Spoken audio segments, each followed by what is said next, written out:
Hello, in this video I'm going to show you how to make a delicious stuffing. This stuffing is great for any meal and especially great around Thanksgiving. To make the stuffing, I start with 1 loaf of bread. I'm using a loaf of gluten-free white bread. There's a lot of different options that you can choose to use the bread to make your stuffing base, and all of the different varieties can lend to different tastes and textures. You can also use more than one type of bread. You want the bread to be stale or dry because this allows the bread to soak up more moisture from the mix that you add in, which is going to add a lot more flavor into the stuffing. I opened the bag to this loaf and let it sit on the counter for about 24 hours. The outermost pieces of bread had gone stale, but not all of the pieces were stale, so I'll actually be toasting this in the oven to make sure that the rest of the bread dries out well. Before doing that, I like to cut the loaf into bite-sized pieces, which makes it more manageable later on. Once all the bread is cut into cubes, I turn it out onto a baking tray. I preheat the oven to 350 degrees Fahrenheit. While the oven is preheating, I like to go through and tear the bread pieces into smaller chunks. At this point, you can tear the bread pieces into whatever size you like. I like having torn edges on the stuffing because 1, I think it has a better texture, and 2, it increases the surface area of that edge, which allows the bread piece to soak up more moisture. Once your bread pieces are sized how you like, bake this in the oven for 10 minutes at 350 degrees Fahrenheit. Then scoop up all the pieces of toasted bread and put them in a very large bowl. Having a large bowl here will make it much easier to stir all the ingredients together later on. Next, I'm going to small dice 1 medium-sized yellow onion. I prefer using a yellow onion because it cooks down softer and I think it provides better flavor than other onion varieties for the stuffing. I like to cut my onion into quarters, which leaves the very center of the onion intact because I save that piece to make homemade vegetable broth or chicken broth.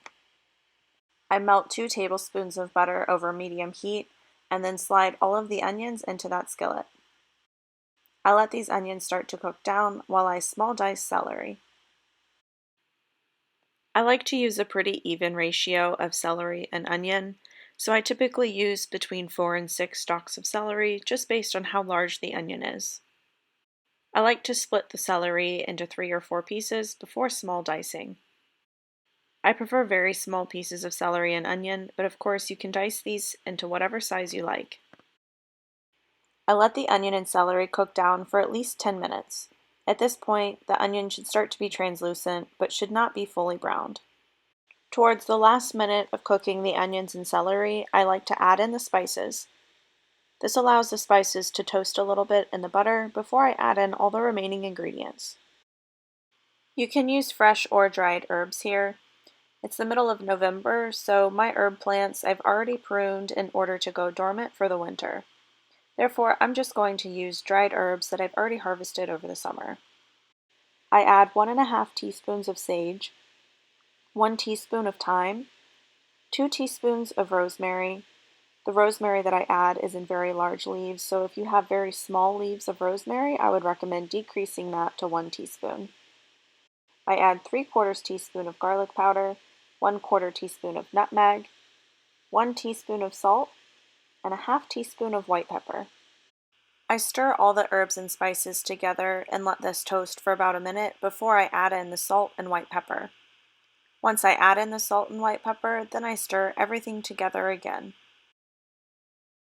I had started sauteing the onions and celery in 2 tablespoons of butter. Now I'm going to take that 6 remaining tablespoons of butter and melt it in the skillet. So in total, there is 1 stick of butter in this recipe. I'm actually out of fresh chicken stock right now, so what I used is this concentrated bone broth. I added the bone broth directly into the skillet and then added a 1.5 cups of hot water. I stir everything together and let this simmer for about 2 to 3 minutes. While this is simmering, I continue preparing the rest of the liquid that's going to go over our bread pieces. In a separate container, I crack 2 whole eggs. I crack the eggs into a separate container because I don't want the eggs to start cooking if I put them directly into the skillet. This way the eggs won't start cooking until everything is fully assembled and in the oven. Then I add in 1 cup of chicken stock and stir everything together. In this case, I'm again using the hot water and the concentrate bone broth. Now it's time to combine everything together. I take the skillet with the vegetables, butter, and chicken broth and pour it directly over the bread cubes. Then I pour the eggs and chicken stock on top. Finally, I mix everything together. I stir everything together for about a minute or until all the moisture that's on the bottom of the bowl has been soaked into the bread. Especially if you're using a gluten-free bread loaf, you should still see some pieces of bread that haven't been fully soaked in with moisture. If you add too much liquid into this bread, it will become entirely mushy. Once the stuffing is mixed together, pour it into your baking dish. In this case, I'm using an 8x8 baking dish, but 9x13s also work really well. I use a spatula to spread out the pieces of stuffing, and then I bake this in the oven at 350 degrees Fahrenheit for 45 minutes. After about 25 minutes, I like to take the stuffing out of the oven and cover it with a piece of aluminum foil, then return it to the oven to continue baking for an additional 20 minutes. This prevents the top from burning. Once it's done cooking, I remove the foil and let it sit for at least 10 minutes before serving. The longer that the stuffing sits before serving, the more time it has to firm up, and it will be easier to take out of the dish. Thanks for watching this video on how to make stuffing. Let me know if you have any questions in the comments below, and as always, like and subscribe to see more content.